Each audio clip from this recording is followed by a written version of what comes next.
श्री राम माता सीता के पृथ्वी में समाने पर व लक्ष्मण जी का परित्याग करने पर बहुत दुखी थे। तब उन्होंने अपने शरीर त्यागने का विचार किया।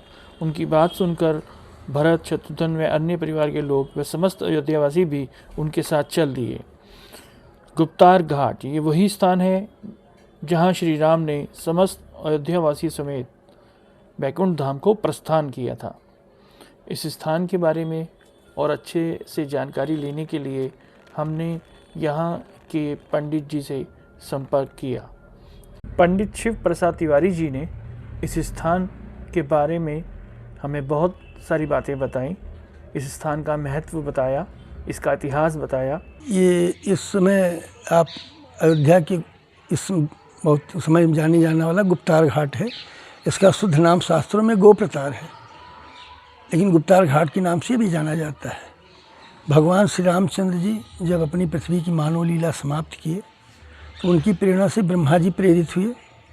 ब्रह्मा जी ने यमराज को अयोध्या भेजा। यमराज साधु वेश में अयोध्या पधारे और यहाँ आने के बाद भगवान से मिलने जब गए तो द्वार पे बताइए कि लक्ष्मण का दूत यहाँ आपसे मिलने आया है। राम जी की आज्ञा हुई, पधारे।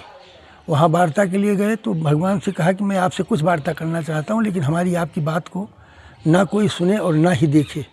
जो सुन लेगा या देख लेगा आप उसे प्राण दंड देंगे। राम जी ने स्वीकार कर लिया।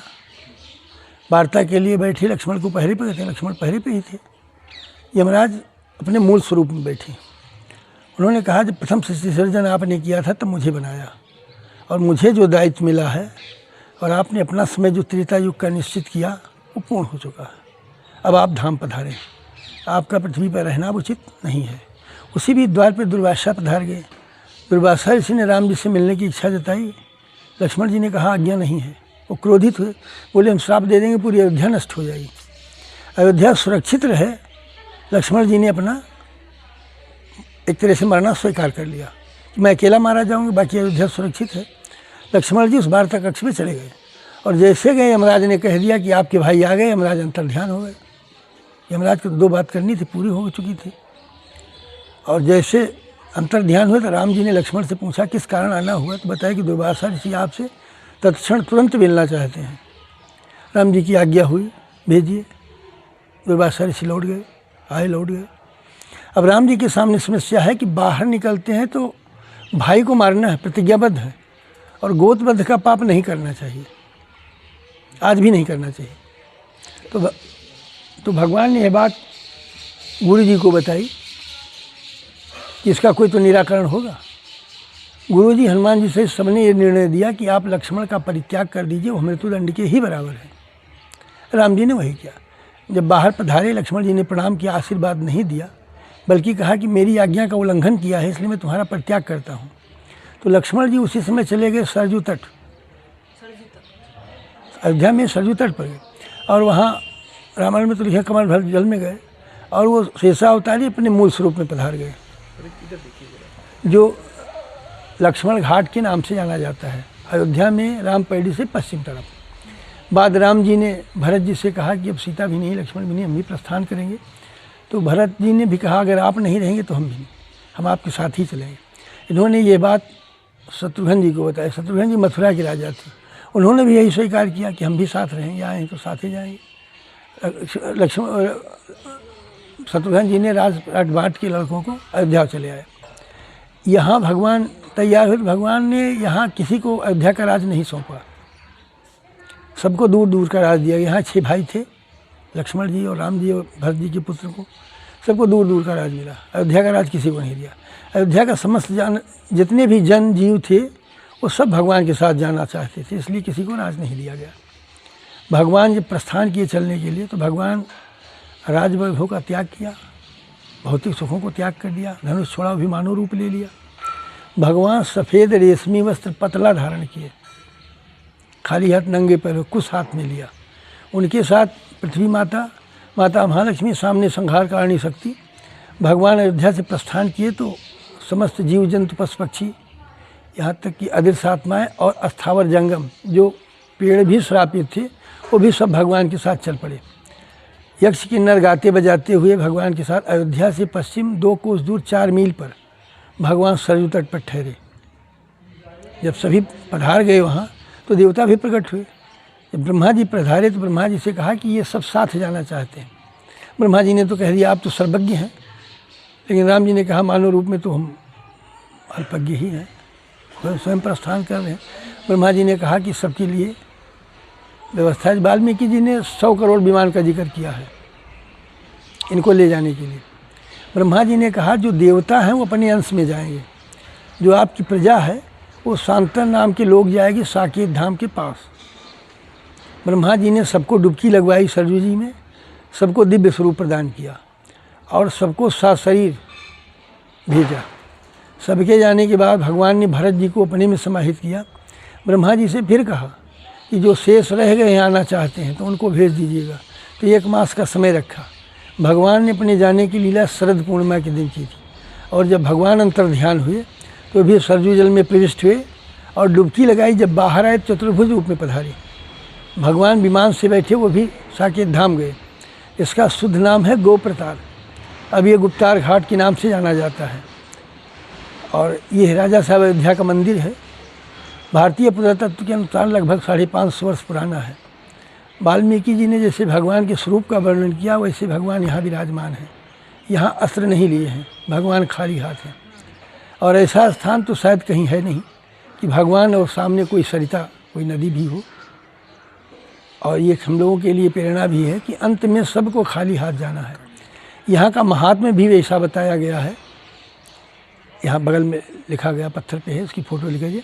जबकि यहाँ बताया गया कि इसके समान तीर्थ ना तो हुआ है और ना होगा, जहाँ तीर्थराज प्रयाग भी कार्तिक में नित्य स्नान के लिए आते हैं। और इसमें बताया गया कि पृथ्वी पर जितने दिव्य तीर्थ हैं वो सब कार्तिक मास में यहाँ निवास करते हैं। यहाँ का यथाशक्ति किया गया दान, स्नान, ध्यान, पूजा पाठ, नित्य कर्म जो भी हैं वो सब अच्छे हो जाते हैं, कभी नष्ट नहीं होंगे। कहा गया कि मणिकर्णिका का जो महाकाल मंदिर का महात्मा उज्जैन का है वही महात्मा उसी तरह जो वहाँ क्या बोलते हैं नहीं काशी विश्वनाथ को तो बताया दिया। मणिकर्णिका का जो महात्मा है बनारस का महाकाल मंदिर का जो महात्मा है वो उतना महात्मा। और नैमिषारण्य में जो चक्रतीर्थ का महात्मा है उसी प्रकार अयोध्या में गुप्तार नामक महातीर्थ का स्थान है। माघ अथवा कार्तिक में पुष्कर अथवा प्रयाग में कल्पवास पूर्वक नित्य स्नान करने से जिस फल की प्राप्ति होती है वह फल यहाँ सरजू जी के दर्शन से प्राप्त होता है, ऐसा लिखा गया। और 60,000 तक भागीरथी गंगा में स्नान करने से जिस फल की प्राप्ति होती है वह फल अयोध्या में निमिषार्ध आधा क्षण में प्राप्त होता है। ये स्कंद महापुराण के वैष्णव खंड में है। यहाँ एक पत्थर लगा हुआ है, इसको फोटो ले लीजिए और बताइएगा, अगर कुछ भूल भी हो गई हो तो उसमें स्पष्ट। जय श्री जय श्री राम। यहाँ पर सीढ़ियों द्वारा ऊपर जाने का एक स्थान है जहाँ पर कहते हैं कि प्रभु का मंदिर विराजमान है।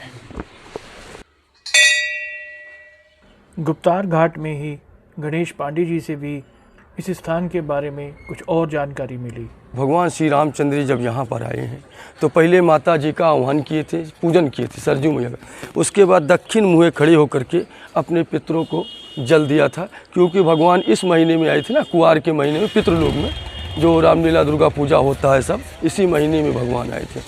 तो आए यहाँ पर जब तो पहले माता जी का पूजन किए सरजू जी का, उसके बाद जो दक्षिण मुँहे अपने पितृलोक को जल दिया था।